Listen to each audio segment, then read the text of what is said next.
స్తోత్రం తండ్రి, స్తోత్రం స్తోత్రం స్తోత్రం స్తోత్రం స్తోత్రం స్తోత్రం స్తోత్రం స్తోత్రం ప్రభా. తండ్రి కుమార పరిశుద్ధాత్మ నామంలో త్రియేక నామంలో ప్రభా. అయ్యా ఈ సమయమును బట్టి తండ్రి నీకు వందనాలు, స్తోత్రం నాయన. అయ్యా మరి సమయంలో తండ్రి నీకు వందనాలు. నీ సన్నిధి ప్రభా నాకు ఇది అనుగ్రహించినందుకు నీకు వందనాలు, స్తోత్రం నాయన. అయ్యా మరి ఇప్పుడు తండ్రి ప్రభా నీకు వందనాలు. నిమిషంలో నీ సన్నిధి చేరేది ఉండే కానీ ప్రభా మీ ఉచితమైన కృప చొప్పున నన్ను కాపాడినందుకు వందనాలు, స్తోత్రాలు చెల్లిస్తున్నా. అందు నిమిత్తము తండ్రి నేను మీకు ఏమి చేయగలను ప్రభా, నీకు వందనాలు, స్తోత్రం నాయన. అయ్యా నీకు వందనాలు, స్తోత్రం నాయన. అయ్యా విరిగి నలిగిన హృదయమే నీకు బలియాగము తండ్రి, నీకు వందనాలు, స్తోత్రం నాయన. ఒక్కసారి ప్రభా మమ్మల్ని దర్శించండి. ఈ చిన్న వాక్యం ద్వారా ప్రభా నీకు వందనాలు. మాతో మీరు మాట్లాడమని అయ్యా నీకు వందనాలు. ఆది నుండి అంతవరకు మీరే అధ్యక్షణ వహించి మహిమ పొందమని సంపూర్ణ మహిమ ఘనత ప్రభావాలు మీకు ఆరోపిస్తూ యేసయ్య శ్రేష్టమైన నామంలో ఈ ప్రార్థన సమర్పించి వేడుకొని పొందుకొంచున్నాము పరమ తండ్రి. ఆమేన్. దేవునికి స్తోత్రం కలుగును గాక. ఒక పాట పాడుకున్నాం.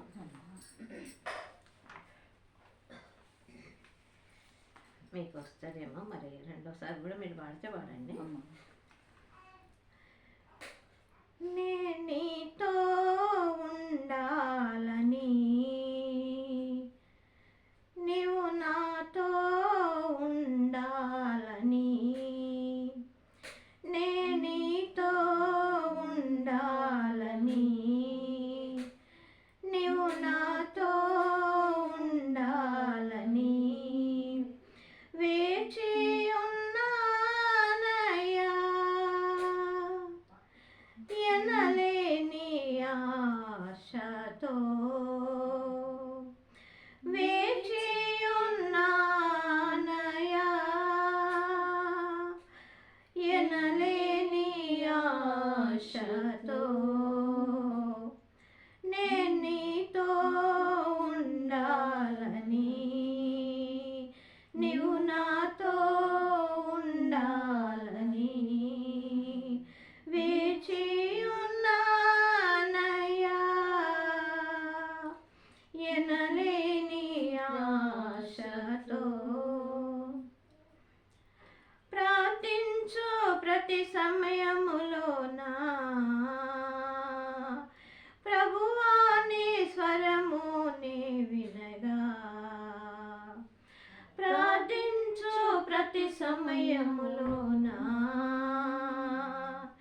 ప్రభువా నీ స్వరము నీ వినగా, అద్దము వంటి నీ వాక్యముతోనే సరిదిద్దుము దేవా నా హృదయం, అద్దము వంటి నీ వాక్యముతోనే సరిదిద్దుము దేవా నా హృదయం.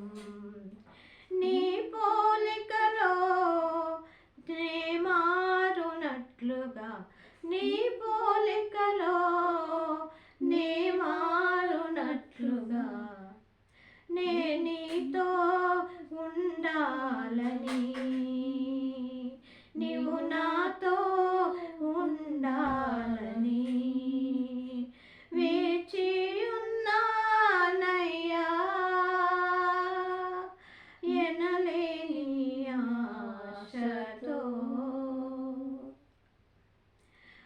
నే వెళ్ళు ప్రతితో త్రోవలోనా నా జాత నడిచేది నీవే, నే వెళ్ళు త్రోవలోనా నా జాత నడిచేది నీవే.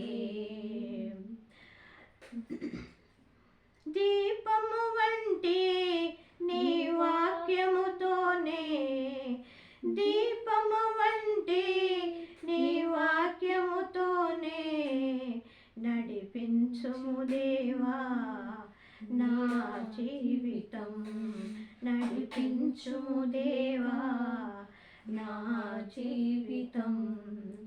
నీ సన్నిధి నేను చేరు వరకు, నీ సన్నిధి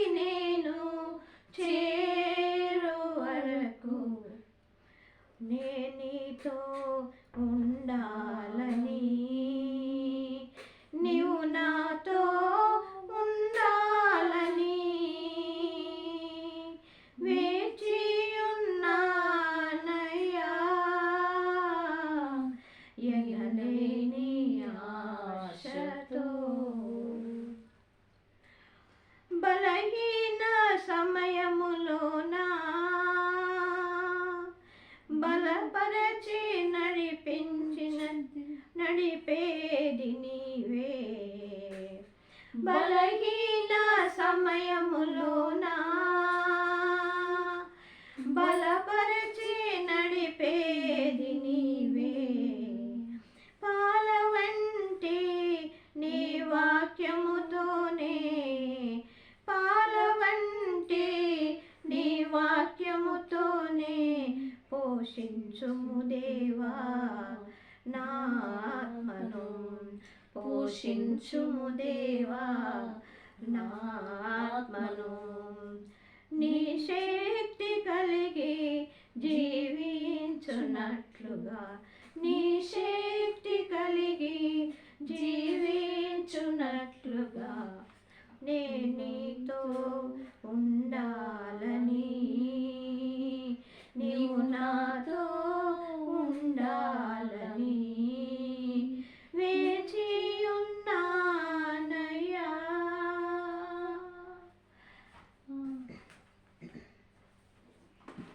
నీవు నాతో ఉండాలని, నే నీతో ఉండాలని వేచియున్నానయ్యా.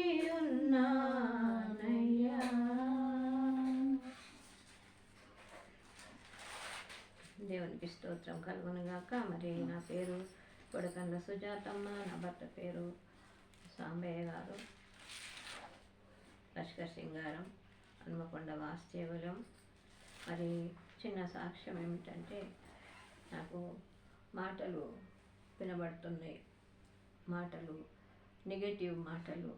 ఎంతోమంది నా మీద మరి నెగిటివ్గా మాట్లాడుకున్నట్టు వినబడ్డప్పుడు నేను తిరిగి రియాక్షన్గా మాట్లాడడం జరుగుతుంది అప్పుడప్పుడు. అయితే సైలెంట్గా ఉన్నటువంటి అమ్మ మరి అప్పుడప్పుడు ఎక్కువ మాట్లాడుతుందని చెప్పి హాస్పిటల్ తీసుకుపోయింది. మరి డాక్టరు ట్యాబ్లెట్స్ రాసిస్తే ఆ ట్యాబ్లెట్ ఇప్పుడు ఒకటి అందులో సగమే నేను వేసుకోవడం జరిగింది. వేసుకున్నప్పుడు నా గొంతులో మరి అది అడ్డంగానో పక్కకు తప్పుకున్నది. కనీసం ఒక 2-3 minutes నేను చాలా ఆగమాగము అయినా. అది కడుపులకు జారలేదు, మరి బయటికి ఎక్కితే రాలేదు, ఊపిరి ఆడనటువంటి సమయం. మొత్తం 2-3 మరి ఒక పాశ్రమ వెలిచాల పాశ్రమ గారు కూడా నా దగ్గర ఉన్నారు ప్రస్తుతానికి. వారు కూడా చాలా ఎంతో మరి నా ఛాతీలా నలవడం, నా వీపులా కొట్టడం, అట్లయితే జారిపోతుందని గొంతు తీయడం ఇవన్నీ జరిగినాయి. చాలా మరి నేను కూడా అనుకున్నా ఏమని ఇప్పుడు అయిపోతున్నానని చెప్పి అనుకున్నా. కానీ ఇంకొక ½ minute ఏదో అయితే నేను ప్రభు సన్నిధి చేరేదాన్ని. కానీ మరి నన్ను ఆ రీతిగా కాకుండా మరి రెండోసారి వాటర్ పోసినప్పుడు కూడా అటెండ్ అయింది. దాదాపు ఒక 3 minutes ఇది జరిగింది, 3-4 minutes జరిగింది. నేను చనిపోయేదాన్ని, కానీ నన్ను దేవుడు బ్రతికించిండు. కాబట్టి నేను చిన్న వీడియో ప్రజెంట్ చేయాలని ఆశపడుతున్నా. చూడండి, వినండి, దైవ దీవెనలు పొందండి. నన్ను కూడా ఆశీర్వదించమని చేతులెత్తి మొక్కుతున్నా, ప్రార్థిస్తున్నా. దేవునికి స్తోత్రం కలుగుగాక. మనం మత్తయి సువార్త నిన్న అదే వాక్యము నేను యూట్యూబ్లో పెడదామని చేసిన, కానీ అది ఏమైపోయిందంటే డిలేట్ అయిపోయింది. చాలా చక్కగా దేవుడు మాట్లాడాడు కానీ కొన్నిసార్లు ఇక విధంగా జరిగినందుకు చింతిస్తున్నా. మరి అదే వాక్యం పెట్టాలని నిన్న చాలా దేవుడు ఎంత స్పష్టంగా అసలు పరిశుద్ధాత్మ దేవుని సహాయం చేత మాట్లాడినప్పుడు అసలు నేను 26 వీడియోలు పెట్టిన, 26 వీడియోలలో ఆ వాక్యము ఆ వీడియో ఎంతో మరి దేవునికి మహిమకరంగా ఉండే. అదే మనుషుల ప్రభావం అని నేను అనుకోను, మా సాతాను ప్రభావం ఏదోలాగా మొత్తానికైతే డిలేట్ అయిపోయింది. అదే వాక్యం మరి ఇప్పుడు నేను తీసుకొని మళ్ళీ ఒకసారి చెప్పాలనుకుంటున్నా. అదే వీడియో పెట్టాలనుకుంటున్నా. దేవునికి స్తోత్రం. పరిశుద్ధ గ్రంథము నుంచి కొత్త నిబంధన గ్రంథము 26వ అధ్యాయము, మత్తయి సువార్త 26వ అధ్యాయము 6వ వచనం నుండి మనం చదువుకుందాం. యేసు బెతానియలో కుష్ఠరోగి అయిన సీమోను ఇంటనున్నప్పుడు, దేవునికి స్తోత్రం నాయన. తండ్రి, కుమార, పరిశుద్ధాత్మ నామంలో, త్రియేక దేవ నామంలో ప్రభువా, అయ్యా ఈ సమయంను బట్టి తండ్రి నీకు వందనాలు స్తోత్రాలు చెల్లిస్తున్నా. తండ్రి మరి బ్రతికించుకున్నారు. నేను ఏం చేయగలను ప్రభువా? మరి ఈ వాక్యము తండ్రి అయ్యా మరి యూట్యూబ్లో పెట్టినప్పుడు తండ్రి నాలాగా కృంగి ఉన్న వారికి ఏదో ఒక మాట వారికి అయ్యా ఆ ధైర్యపరుస్తుందేమో తండ్రి. నీకు నిమిత్తము తండ్రి మిమ్మల్ని గనపరిచినట్టు ఉంటుంది తండ్రి. మరి నాయన కృంగిన వారికి ఆదరణనిచ్చినట్టు ఉంటుందని నేను ఈ వాక్యం పెట్టుచున్నాను ప్రభా. అయ్యా మరి నా నోటికి తోడై ఉండండి. ఏ మాటలు తండ్రి విత్తబడుచున్నామో అవి నేను కాదు ప్రభా, మీరే మాట్లాడమని మీకే మహిమ కనుక ప్రభావాలు ఆరోపిస్తూ ఏసునామం నడుచున్నాం తండ్రి. ఆమేన్ ఆమేన్. దేవునికి స్తోత్రం కలుగుగాక. మరి ఇక్కడ యేసు బెతానియాలో కుష్ఠరోగి అయిన సీమోను ఇంటనున్నప్పుడు, దేవునికి స్తోత్రం, ఒక స్త్రీ మిక్కిలి విలువగల అత్తరుబుడ్డి తీసుకొని ఆయన యొద్దకు వచ్చి ఆయన భోజనమునకు కూర్చుండగా దానిని ఆయన తల మీద పోసెను. దేవునికి స్తోత్రం కలుగుగాక. ఇక్కడ ఏమంటున్నారు? యేసు ప్రభు ఈ లోకంలో ఉన్నప్పుడు 2025 సంవత్సరాల పూర్వమున ఆయన శారీరదారుడుగా ఈ లోకానికి వచ్చిండనమాట. వచ్చినప్పుడు ఆయన అనేక ప్రాంతాలు తిరుగుతూ మరి ఆ రోగులను స్వస్థతపరుస్తూ, పాపులను క్షమిస్తూ, ఆ విధంగా మరి చనిపోయిన వారిని లేపుతూ ఆయన తిరుగుతున్నటువంటి సమయంలో ఒక దినము బెతానియాకు వెళ్ళిందనమాట. బెతానియాలో ఎవరున్నారు? కుష్ఠరోగి అయినటువంటి సీమోను ఉన్నాడనమాట. కుష్ఠరోగి అయినటువంటి సీమోను ఇంటికి మరి ఆయన వెళ్ళింది. ఎందుకంటే మరి ఆయన మీద అంత ప్రేమ. కుష్ఠరోగి అయినటువంటి సీమోనును బాగు చేయాలన్న ఉద్దేశంతో వారు యేసు ప్రభు ఆయన ఇంటికి వెళ్ళిందనమాట. వెళ్ళినప్పుడు ఒక స్త్రీ మిక్కిలి విలువగల అత్తరుబుడ్డిని తీసుకొని ఆయన దగ్గరికి వచ్చి, దేవునికి స్తోత్రం, ఒక స్త్రీ మరి దేవునికి స్తోత్రం, మరి మనకు సమాజంలో మరి పాస్టర్ వచ్చిన అక్కడ ప్రార్థన జరుగుతుంది అంటే, లేదా మరి ఇంకేదన్నా మంచి కార్యాలు జరుగుతుందంటే మనం పోవాలని అనిపిస్తుంది. ఆ రీతిగానే సీమోను ఇంటికి ఎప్పుడైతే యేసుప్రభు వచ్చిండో, వచ్చినప్పుడు ఒక స్త్రీ మరి తన లోపల మరి ఇది ఏ స్త్రీ అని చెప్పలేదు, కానీ ఒక స్త్రీ అని మాత్రమే చెప్పిండు. ఆ స్త్రీ తనకు మరి పాపి కావచ్చు, మరి అపరాధముల చేత లేకుంటే పాపము చేత ఆమె పట్టుబడి ఉన్నటువంటి స్త్రీ కావచ్చు.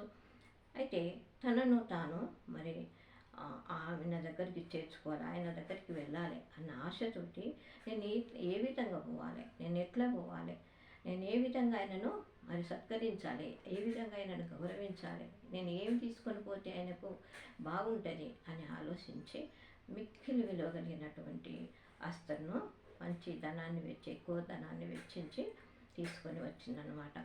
దేవునికి స్తోత్రం. మనము ఏం చేస్తాము?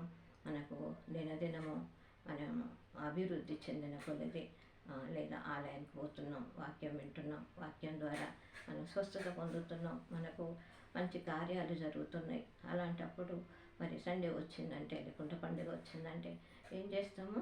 మరి మనము మంచి కనుక తీసుకొని వెళ్ళాలి అని అనిపిస్తూ ఉంటుంది అనమాట. ఆ రీతిగానే ఆ స్త్రీ మరి దగ్గరికి యేసుప్రభు వచ్చిండు. మరి ఆయా ప్రాంతాలు తిరిగేటువంటి మరి దేవుడు అంటే బోధకుడు మరి ఇక్కడికి వచ్చింది కాబట్టి నేను దర్శించాలి.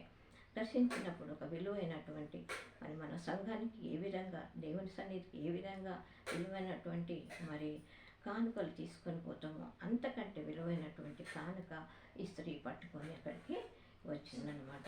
దేవునికి స్తోత్రం.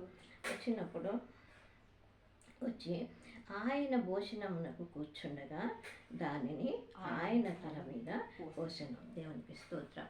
అంటే సిమోను పేతురు ఇంటికి వచ్చినప్పుడు సిమోన్ ఏం చేసిండు? భోజనం పెట్టిండు అనమాట. ఆ భోజనానికి కూర్చున్నటువంటి సమయంలో మరి తను వెళ్ళి మరి ఆయన తల మీద మరి ఈ అస్తరు పోసింది. దేవునికి స్తోత్రం. భోజనానికి కూర్చున్నటువంటి సమయంలో మరి నా బోధకుడు నన్ను ప్రేమించి నా ఇంటికి వచ్చిండు, మరి ఈయనకు నేను మరి భోజనం పెట్టాలని వారు ఆలోచించుకొని మరి సిమోను పేతురు వారికి యేసు ప్రభువు మరి భోజనం పెట్టడం జరిగిందనమాట. అయితే ఆ సమయంలోనే ఈ స్త్రీ వచ్చి ఏం చేసింది? మరి అస్తరును తల మీద పోసింది. దేవునికి స్తోత్రం. అస్తరును తల మీద పోసెను. శిష్యులు చూచి కోపపడి ఈ నష్టం ఎందుకు? దేవునికి స్తోత్రం. శిష్యులు ఎవరు? యేసు ప్రభుతో నడిచిన వారు, యేసు ప్రభు అడుగులో అడుగేసిన వారు, యేసు ప్రభు ఏ స్థలానికి పోతే ఆ స్థలానికి వారితో కూడా శిష్యులు వెళ్ళినటువంటి వారు. యేసు ప్రభు ఏమేమి కార్యాలు చేస్తున్నాడో, యేసు ప్రభు ఏమి బోధిస్తున్నాడో, మరి యేసు ప్రభు ఏ కార్యాలను, పాపులను క్షమిస్తున్నాడు, రోగులను స్వస్థపరుస్తున్నాడు, చనిపోయిన వారిని లేపుతున్నాడు. ఇంత మహాత్యం కలిగినటువంటి మహారాజు అయినప్పటికీ కూడా శిష్యులలో కొంచెము మరి అలసత్వం వచ్చింది. మరి ఏంటంటే వ్యతిరేక భావము కలిగింది. ఎందుకు? అందులో యూదా ఇస్కరియోతు ఉన్నాడు కదా. ఆ విధంగా మరి ఆ నష్టం ఎందుకు అని చెప్పి మరి వారు అంటున్నట్టుగా, ఎందుకు ఆయన తల మీద ఎందుకు వస్తున్నావు, అంత నష్టం ఎందుకు చేస్తున్నావు అని చెప్పి అంటున్నారనమాట. ఏమంటున్నాడు? శిష్యులు చూచి కోపపడి ఈ నష్టం ఎందుకు, దీనిని గొప్ప వెలకు అమ్మి బీదలకు ఇవ్వవచ్చునే. దేవునికి స్తోత్రం కలుగుగా. ఏమంటున్నారు? అది బీదల మీద ఉన్నటువంటి మరి ప్రేమ కాదు, బీదల మీద ఉన్నటువంటి ఆలోచన కాదు, కానీ వారు వ్యక్తం చేస్తున్నారనమాట. వారు వ్యక్తం చేస్తున్నారు ఏమని? మరి ఆ వెలకు అంత విలువ కలిగి తెచ్చినటువంటిది ఆయన తల మీద పోసి తుడిసి అంతా నువ్వేదో వ్యక్తం చేస్తున్నావు, అదే పేదలకు ఇస్తే వాళ్ళు బ్రతుకుతారు కదా అన్న ఉద్దేశముతోటి అనలేదు, కానీ వారు స్వార్థంతో అన్నటువంటి మాట అన్నమాట. ఆ విధంగా ఆయన ఆటంకపరుస్తూ ఉన్నారనమాట. అంటే డిస్కరేజ్ చేస్తూ ఉన్నారు, ఆటంకపరుస్తూ ఉన్నారు, ఆమె పనికి ఆటంకపరుస్తూ ఉన్నారు. దేవుడు ఎలాంటి వాడు? యేసుప్రభు ఎందుకు వచ్చిండు? యేసుప్రభు ఏం చేస్తున్నాడు? యేసుప్రభు ఎవరిని స్వస్థపరిచిండు? ఏ రోగాన్ని స్వస్థపరిచిండు? చనిపోయినటువంటి వారిని ఎవరిని లేపిండు? మరి ఎవరి పాపములు క్షమించండి? ఇవన్నీ తెలుసుకున్నటువంటి శిష్యులు ఏమంటున్నారంటే ఆటంకపరుస్తూ ఉన్నారు. ఆమె చేసినటువంటి పనిని ఆటంకపరుస్తూ ఉన్నారన్నమాట. దేవునికి స్తోత్రం. ఆటంకపరుస్తూ ఉన్నారు. అయితే ఇది ఆటంకపరుస్తూ ఇది బీదలకి అమ్మి బీదలకి ఇద్దాము అన్నమాట వారు ఇవ్వచ్చునే అని అంటున్నారన్నమాట. అనేది యేసు ఆ సంగతి తెలుసుకొని ఈ స్త్రీ నా విషయమై ఒక మంచి కార్యం చేసెను. దేవునికి స్తోత్రం. ఏమంటున్నాడు? ఈ స్త్రీ నా విషయమై ఒక మంచి కార్యము చేసిందని యేసు ప్రభు శిష్యులతో చెప్తా ఉన్నాడు. ఎందుకయ్యా మీరు ఆటంకపరుస్తున్నారు? ఆమె చేసేది గొప్ప పని చేస్తుంది, ఆమె చేసేది మంచి పని చేస్తుంది. దేవునికి స్తోత్రం. మరి లాజరు చనిపోయి లేచిన తర్వాత యేసు ప్రభు ఎక్కడికి వస్తాడు? మీరు లాజరు వాళ్ళ ఇంటికి వస్తాడు. ఇద్దరు అక్క చెల్లెలు ఉంటారు కదా. మరి మార్తనేమో ఎంతో విస్తారమైన పని పెట్టుకుంటుంది. అయ్యో బోధకుడు నా ఇంటికి వచ్చిండు, మంచి భోజన పదార్థాలు చేయాలి, పెట్టాలి. ఒక్కడే రాడు కదా, వాళ్ళకు తోటి శిష్యులు ఉంటారు, ఇంకా వగేర 70 మంది అని లెక్క చెప్పారు. ఒక మంచి దైవచనుడు 70 మంది కూడా ఆయనతో కూడా ఉన్నారు అని. వాళ్ళందరికీ భోజనం చేయాలని మార్త ఆలోచన. కానీ మరి ఆలోచన ఏంటిది? ఆయన దగ్గర కూర్చొని ఆయన బోధించేటువంటిది వినాలని, ఆయన చెప్పింది వినాలని, ఆయన చెప్పిన దానికి మరి నా నుండి ఎప్పుడు తీసివేయడు, అది నాకు ఆధారం, అది నాకు జీవమై ఉన్నది, అది నేను వినాలని మరియా ఆతృత పడుతున్నది. కానీ ఆమె ఏం చేస్తుందో, వచ్చిన వాళ్ళందరికీ భోజనం వడ్డించాలి, నా గొప్పతనాన్ని నేను చాటుకోవాలని, భోజనం పెట్టిన దాన్ని కావాలి అని చెప్పి ఆమె అనుకుంటుంది. ఆ విధంగానే ఇక్కడ మరి విలువ కలిగినటువంటి వస్త్రము తీసుకొని వచ్చి తల మీద పోసినప్పుడు మరి పేదల మీద ప్రేమతో కాకుండా ఆటంకపరచాలన్న ఉద్దేశంతో ఇక్కడ ఏం జరుగుతుంది? మరి ఆటంకపరిచినప్పుడు ఆమెని ఎలా ఆటంకపరుస్తున్నారు? ఆమె చేసేది మంచి పని, యేసు ప్రభు చెప్తా ఉన్నాడు. ఆమె చేస్తున్నది మంచి పని అని చెప్పి అంటున్నాడు అన్నమాట. దేవుని స్తోత్రం. ఈమెను మీరేలా తొందర పెట్టుచున్నారు? బీదలు ఎల్లప్పుడూ మీతో కూడా ఉన్నాడు. దేవునికి స్తోత్రం. ఏమంటున్నాడు? బీదలు ఎల్లప్పుడూ మీతోనే ఉంటాడు. దేవునికి స్తోత్రం. ఒక బీదలు లేనటువంటి రాష్ట్రం కానీ, బీదలు లేనటువంటి జిల్లా కానీ, బీదలు లేనటువంటి ప్రపంచమే లేదు. బీదలు ఎల్లప్పుడూ ఉంటారు. ఈ సమయం కాకపోతే ఇంకొక సమయంలో ఖచ్చితంగా పేదలు ఉంటారు. పేదలు మీతోటే ఉంటారు. కాబట్టి తండ్రి నాకు సమయం ఇచ్చిండు, కొంత సమయం. ఆ సమయంలో నేను తిరిగి వెళ్ళిపోవాల్సిన అవసరం ఉంది. కాబట్టి నేను పోయేటువంటి సమయం ఆసన్నమైంది. నేను తండ్రి దగ్గరికి వెళ్ళవలసినటువంటి ఆ సమయం ఆసన్నమైంది. కాబట్టి మరి నేను మరి పాపుల చేతికి అప్పగింపబడి మరి చంపబడి మరి సమాధి చేయబడ్డప్పుడు ఆయన ఏమంటున్నాడు చూడండి ఇక్కడ. బీదలు ఎల్లప్పుడు మీతో కూడా ఉన్నాడు, కానీ నేను ఎల్లప్పుడు మీతో కూడా ఉండను. ఎందుకన్నాడు ఆ మాట? తండ్రి ఒక సమయం ఇచ్చిండు ఆయనకు. మన వివరమైన దేవుని లిఖితపూర్వకమైనటువంటి ఒక గ్రంథంలో మన ఆయుష్ కాలము రాయబడుతుంది. ఆయుష్ కాలం అంతా ఎంత అనేది మరి ఆయన పిలుపు మేరకు, ఒకవేళ ఆయనకు ఇష్టలుగా ఉండి ఆయనకు మంచి కార్యాలు చేసి మరి నా కుమారుడు నాతో ఉండాలి, నా కుమారుడు నా పని చేస్తుంది అని చెప్పి ఆయన మనసుకు వచ్చినప్పుడు ఏం చేస్తాడు? ఆయుసును పొడిగిస్తాడు, ఆయుసును పొడిగిస్తాడు. దేవునికి స్తోత్రం. మరి 2000 సంవత్సరంలో నాకు పిడుసులాగా తిమ్మిరిలాగా వచ్చి నేను అస్సలే కదలకుండా ఉన్నా, కదులుతలేను, ఒంటరిగా ఉన్న రూముల భూపాలపల్లిలో బాగా పిడుసులాగా వచ్చింది. నేను మెల్లగా లేచి చాలా తిమ్మిరి పట్టినటువంటి శరీరము, కదలనటువంటి శరీరము, కాలేసి కూర్చున్నా. అదే మంచాల దిగడానికి వీల్లేదు, అదే మంచాల కూర్చున్నా.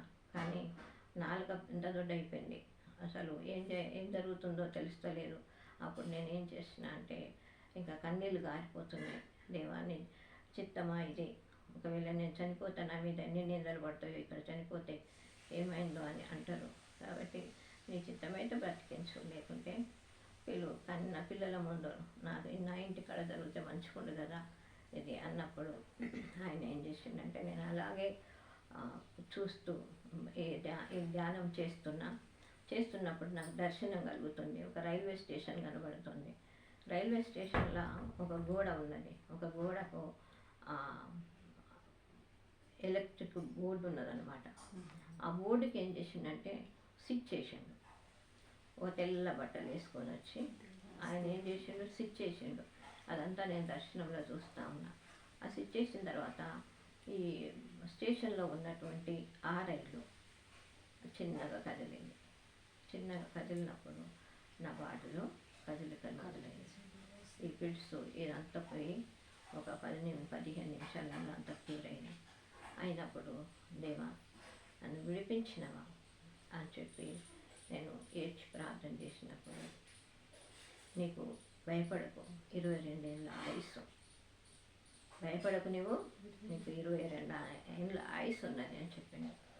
అది మరి 2022 వరకే అయిపోయింది. కానీ మళ్ళా వచ్చింది 2022లో నేను వెళ్ళిపోతా, ప్రభు పిలుపు వస్తుంది అనుకున్నా. కానీ ఆ 2022 నుంచి 3 డేంజర్. ఒకసారి 2 గంటలు తిరిగింది, మధ్యాహ్నం 12 నుండి 2 గంటల వరకు తిరిగింది. అందులో రెడ్ పరదా మీద తెల్లటి నేత్రం చూపించింది. మొన్న దాదాపు 3-4 మంత్స్ బ్యాక్ మళ్ళీ తిరిగింది నైట్లో 2 గంటలు తిరిగింది. 4 నుండి 6, 6:30 వరకు తిరిగింది. అందులో తెల్లటి నేత్రం, రెడ్ దాంట్లో తెల్లటి నేత్రం. అంటే ఆయన నన్ను మరి కాపాడుతూ వస్తున్నాడు. ఈరోజు క్షణముల అయిపోయేదాన్ని, కానీ దేవుడు ఆయన ఉచితమైన చొప్పున కృప చొప్పున కాపాడుతున్నాడు. ఈ విధంగా ఇక్కడ కూడా తనకు మరి కలిగినటువంటి మేలను బట్టి తనకు కలిగినటువంటి ఆ పాపము నుండి విడుదల కావాలని, ఆ శాపము నుండి విడుదల కావాలని, ప్రభుకు అని నేను పరిచర్య చేయాలని, ప్రభుకు నేను ఇది సమర్పించుకోవాలని తన హృదయపూర్వకంగా విలువైన అస్త్రాన్ని తీసుకొని వచ్చింది. దేవునికి స్తోత్రం. కాబట్టి ఈమె ఈ అత్తరు శరీరం మీద పూసి నా భూస్థాపన నిమిత్తము దీనిని చేసాను. దేవునికి స్తోత్రం. ప్రభు ఏమంటున్నాడు శిష్యులతో, ఈమె నా భూస్థాపన నిమిత్తము మంచి కార్యం చేసింది అంటున్నాడు. ఆమెను పొగుడుతూ ఉన్నాడు, ఆమెకు సర్టిఫికెట్ ఇస్తూ ఉన్నాడు. మీరెందుకు తొందర పెట్టుచున్నారు ఆమెను? ఆమె నా తండ్రి పిలుపు నాకు ఆసన్నమైంది. నేను రేపు మాకు మరి దేవుని సన్నిధికి చేరవలసినటువంటి సమయం ఉన్నది.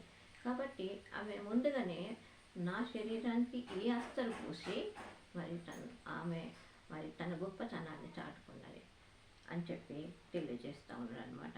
ఆమెను మీరు తొందర పెట్టద్దు, ఆమె మంచి కార్యం చేసింది అంటున్నాడు. సర్వలోకమందు ఈ సువార్త ఎక్కడ ప్రకటింపబడునో అక్కడ ఈమె చేసినది ఈమె జ్ఞాపకార్థంగా ప్రశంసింపబడునని మీతో నిశ్చయంగా చెప్పుతున్నాను నేను. దేవునికి స్తోత్రం. నా సువార్త ఎక్కడైతే ప్రకటింపబడుతుందో అక్కడ మరి ఈమెను గురించి కూడా మరి పొగుడుతారు. మరి ఆ సువార్తలో ఆమె పేరు కూడా లిఖింపబడుతుంది. ఆమె నాకు మంచి కార్యం చేసింది, ఎవరు చేయలేరు. దేవునికి స్తోత్రం. సిమోను పేతురు ఇంట మరొకసారి లూకా సువార్త 7లో చదివినప్పుడు మరి అక్కడ కూడా ఏమంటాడంటే, ఎందుకయ్యా ఆమెను రానిచ్చినావనంటే, ఆమె నాకు నేను నచ్చిన నువ్వు నా కాళ్ళకు నీళ్ళు ఇవ్వలేదు, నా తలకు నూనె అంటలేదు, నన్ను ముద్దు పెట్టుకొనలేదు. కానీ ఈమెం చేసింది, నాకు మరి కన్నీళ్ళతోటి కాళ్ళు కడిగింది, మరి అస్తరు పూసి మరి నేను వచ్చినప్పటి నుంచి నా పాదములు ముద్దు పెట్టుకుంటా మానలేదు. కాబట్టి ఆమె నన్ను విస్తారంగా ప్రేమించింది. కాబట్టి ఆమె విస్తార పాపములు క్షమింపబడ్డాయి అని చెప్పి మరి అక్కడ లూకా సువార్త 7వ అధ్యాయంలో చెప్తా ఉన్నది వాక్యం. దేవునికి స్తోత్రం. ఇక్కడ ఏమంటుందంటే, ఆమె నా కోసం మంచి కార్యం చేసింది కాబట్టి నా సువార్త ఎక్కడ ప్రకటింపబడినో అక్కడ మరి ఆమె పేరు కూడా ప్రశంసింపబడుతుంది, ఆమె పేరు కూడా పొగడబడుతుంది. ఆమె మరి నా జీవ గ్రంథంలో ఆమె పేరు లిఖించుకుంటున్నా అని చెప్పి తెలియజేస్తూ ఉన్నాడు. ఎక్కడ పట్టణమే కానీ పల్లె కానీ మరి దేవుని వాక్యం ఎక్కడ విత్తబడుతుందో, ఈ అధ్యాయం ఎక్కడ విత్తబడుతుందో అక్కడ ఆమె పేరు కూడా ప్రశంసింపబడుతుంది అని చెప్పి మరి యేసు ప్రభు తన గురించి చెప్తా ఉన్నాడు అన్నమాట. దేవుని స్తోత్రం. ప్రశంసింపబడునని మీతో నిశ్చయముగా చెప్పుచున్నానని వారితో చెప్పాను. నిశ్చయంగా అంటే ఇది తొలగించబడదు, ఇది అబద్ధమైనది కాదు నేను చెప్పేది. నిశ్చయముగా ఆమె పేరు ప్రశంసింపబడుతుంది. నా సువార్త, యేసు ప్రభు సువార్త ఎక్కడైతే విత్తబడుతుందో, ఎక్కడైతే వాక్యం విత్తబడుతుందో, ఎక్కడైతే ఆయన గణపరచబడతాడు, ఎక్కడైతే ఆయన మహిమపరచబడతాడు, ఎక్కడైతే ఆయనను మరి దేవునిగా ఒప్పుకుంటారో అక్కడ కూడా మరి ఈమె పేరు చెప్పబడుతుంది, ప్రశంసింపబడుతుందని నేను మీతో నిశ్చయంగా చెప్తున్నానని చెప్పి మరి యేసు ప్రభు తెలియజేస్తా ఉన్నాడు. దేవునికి స్తోత్రం. కాబట్టి మనకున్నటువంటి విలువ కలిగినటువంటి మరి దాన్ని మనం ఇద్దాం, విలువ కలిగిన సమయాన్ని ఇద్దాం, విలువ కలిగిన హృదయాన్ని ఇద్దాం. హృదయం ఇచ్చినప్పుడు మరి నీకే బాధ ఉండదు, నాకే బాధ ఉండదు. హృదయం ఇవ్వకపోతేనే బాధ. ఎందుకంటే వీళ్ళేమంటారో వాళ్ళేమంటారో అనుకుంటే మాత్రం మనము ముందుకు సాగడానికి లేదు. మనల్ని కలుగచేసింది ప్రభు, కడుపులో రూపుదిద్దింది ప్రభు. మనకు ఆయుష్ ఇచ్చి, ఆరోగ్యం ఇచ్చి, పోషించి, సమస్తం ఇచ్చి మనల్ని కాపాడుతున్నది ప్రభు. ఆయన మాటలు విందాం. మాటలు వినుట కంటే మరి బలులను అర్పించుట కంటే మాట వినుట శ్రేష్టం. మరి విరికి నలిగిన హృదయమే ఆయనకు బలి. మన దగ్గర బలు లేవు, మన దగ్గర అస్తరు పన్నీరు లేదు, కన్నీళ్ళు ఆయనకు కన్నీరు, మరి విరిగిన హృదయమే ఆయనకు బలి. దేవునికి స్తోత్రం. మరి ఆ స్త్రీ ఆ విధంగా మరి విలువైన అస్తరుతో అభిషేకించింది. నా సువార్త ఎక్కడైతే ప్రకటింపబడుతుందో అక్కడ ఆమె పేరు ప్రశంసింపబడునని మరి ప్రభు చెప్పినటువంటి మాటను మనం విందాం, పాటిందాం. దేవునికి స్తోత్రం. దేవుడు కొద్ది మాటలు మన వెనుకలో దీవించును గాక. ఆమె విన్నటువంటి అమ్మగారికి కూడా వందనాలు, చూసినటువంటి మీ అందరికి కూడా వందనాలు.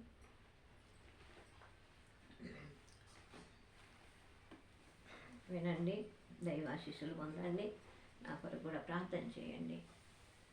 ఇంకను కూడా మరి అనేక వాక్యాలు మీ ఎదుటకు తెచ్చులాగన మరి ప్రార్థన చేయండి. దేవునికి స్తోత్రం. స్తోత్రం తండ్రి, స్తోత్రం స్తోత్రం స్తోత్రం స్తోత్రం స్తోత్రం స్తోత్రం ప్రభా. తండ్రి, కుమార, పరిశుద్ధాత్మ నామంలో, త్రియేక దేవ నామంలో ప్రభా. అయ్యా మరి సమయంను బట్టి తండ్రి నీకు వందనాలు, స్తోత్రం. నాయన నా నామమున ఎక్కడైతే ఇద్దరు ముగ్గురు కూడి ఉంటారో అచ్చట నేను ఉంటానని వాగ్దానం చేసిన తండ్రి నీకు వందనాలు. ఈ సమయంలో తండ్రి ప్రభా, అమ్మగారిని కూడా ప్రభా మీరు నడిపించిన విధానానికై నీకు వందనాలు, స్తోత్రం నాయన. తండ్రి మా మధ్యలో మీరు ఉన్నందులకై నీకు వందనాలు, స్తోత్రం నాయన. మరి నాయన నీకు వందనాలు, స్తోత్రం స్తోత్రం నాయన. అయ్యా సిమోను పేతురు ఇంట్లో దర్శించినప్పుడు తండ్రి అయ్యా మంచి కార్యం జరిగించిన దేవుడవ తండ్రి అయ్యా నీకు వందనాలు, స్తోత్రం నాయన. స్త్రీ అభిషేకింపగా తనను ప్రశంసింపబడినని తన కోసము తండ్రి అయ్యా నీకు వందనాలు, స్తోత్రం నాయన. తన జీవితాన్ని ఆశీర్వాదకరంగా మార్చిన తండ్రి నీకు వందనాలు. అనేకులకు తండ్రి ఒక సాక్ష్యంగా ఆ తండ్రి ప్రభా పెట్టినాము తండ్రి. మేము కూడా ప్రభా విలువైన దాన్ని ప్రభానికి ఇచ్చుటకు సాయం చేయండి. విలువైన సమయం, విలువైన కానుకను ప్రభానికి ఇచ్చుటకు సాయం చేయండి ప్రభా. అయ్యా నీకు వందనాలు, స్తోత్రం నాయన. హృదయ శుద్ధి గలవారు ధన్యులు వారు దేవుణ్ణి చూచెదరు. అయ్యా మా హృదయాలను శుద్ధి చేయండి అయ్యా. నిన్ను చూసే భాగ్యం మాకు దయచేయండి తండ్రి. అయ్యా నీకు వందనాలు. ఈ సమయంలో బట్టి నీకు వందనాలు. సంఘములోని సకల పరిశుద్ధులను మీరు జ్ఞాపకం చేసుకోండి. కాపర్లు విత్తుచున్నటువంటి ప్రతి వాక్యం కూడా మంచి నీళ్ళను పడిన విత్తనం వల్ల మొలకెత్తుటకు సాయం చేయండి అయ్యా. నశించుతున్న ఆత్మలను వెతికి రక్షించమని ప్రార్థన చేస్తున్నాం. తప్పిపోయిన గొర్రెలను మందలో చేర్చమని అడుగుతున్నాము తండ్రి. గాయపడిన గొర్రెలకు గాయాలు కట్టమని అడుగుతున్నాము తండ్రి. నీకు వందనాలు అయ్యా. మరి నీ చిత్తమైతే సాయం చేయండి ప్రభా. నా గొర్రెలు నా స్వరం వినునని చెప్పి వాక్యం సెలవిస్తా ఉన్నాను తండ్రి. అయ్యా నీ స్వరం వినే భాగ్యం ప్రతి ఒక్కరికి దయచేయమని అడుగుతున్నా. ప్రతి ఒక్కరికి నీ రక్షణ నువ్వు దయచేయమని ప్రార్థన చేస్తున్నా తండ్రి. నీకు వందనాలు. ఎన్నో విపత్తులు కలుగుతున్నవి తండ్రి. ఆ విపత్తుల నుండి తండ్రి ప్రతి ఒక్కరిని రక్షించమని అడుగుతున్నాము తండ్రి. అయ్యా పేదవాడేమి తండ్రి, గొప్పవాడేమి, ధనవంతుడేమి, దరిద్రుడేమి, దూరస్తులేమి, సమీపస్తులేమి తండ్రి, రాజులేమి, అధిపతులేమి, అధికారులేమి తండ్రి, సమస్త జనులు ప్రభా నీవు కలుగ చేసినటువంటి వారే తండ్రి. నీకు వందనాలు అయ్యా. నీ సన్నిధిని ప్రతి దిశకు తోడుగా ఉంచండి తండ్రి. అయ్యా మీరు ఇచ్చినటువంటి వాగ్దానం నాయన, నా నామమున ప్రతి మోకాలు వంగను, నన్ను ప్రతి నాలుక నా నామను ఉచ్చరించునని చెప్పి సెలవిచ్చినావు తండ్రి. ఆ రీతిగానే ప్రభా నీ చిత్తమైతే ప్రతి సంఘాన్ని ప్రభా, చిన్న సంఘం పెద్ద సంఘం అని కాకుండా ప్రతి సంఘం ఆత్మీయ సంఘంగా ఎదిగి ఒక సంఘం మరొక సంఘం గురించి ప్రార్థించుకునేలా, ఒక కుటుంబం మరొక కుటుంబం గురించి ప్రార్థించేలాగా, ఒక వ్యక్తిని మరొక వ్యక్తి గురించి ప్రార్థించేలాగా అందరూ తండ్రి మరి నైనా మరి యేసయ్యను అనుసరించి తండ్రి ప్రభా నీకు వందనాలు. నీకు ఇష్టలుగా జీవించే భాగ్యం దయచేయండి మాకు తండ్రి. అయ్యా ప్రభు అను ప్రతివాడు పరలోక రాజ్యం చేరడు కానీ ఆయన చిత్త ప్రకారం నడుచుకున్నాడు వాడే పరలోక రాజ్యము చేరుతాడని సెలవిస్తా ఉన్నావు కనుక తండ్రి మేమందరం కూడా ప్రభా అయ్యా మంచి కార్యములు చేసి తండ్రి ఆ శ్రీవలే మంచి కార్యములు చేసి నేను కనపరచు భాగ్యం దయచేయమని నన్ను మమ్మల్ని నీ చేతులు సమర్పించుకుంటూ మా కుటుంబాలు మా సంఘాలను ప్రభా నీ పాద సన్నిధిలో పెట్టుస్తున్నాం. కనికరపడండి, దయ చూపించండి. నిరాకడకు మమ్మల్ని సిద్ధపరచండి, ఆయుధపరచండి. సర్దుబాటు జీవితాలు కాదు నైనా సిద్ధపడిన జీవితాలు మాకు దయచేయమని నన్ను మమ్మల్ని నీ చేతులు సమర్పించుకుంటూ నగరేడ నమ్మదగిన యేసుక్రీస్తు దివ్యమైన నామంలో ఈ ప్రార్థన సమర్పించి వేడుకొని పొందుకుంటున్నాము పరమ తండ్రి. ఆమేన్ ఆమేన్ ఆమేన్. యేసు రక్తమే ఇచ్చేము, శిల్వ రక్తమే ఇచ్చేము. ప్రభు యేసు నామమున సంపూర్ణ విజయం కలుగును గాక. ఆమేన్ ఆమేన్.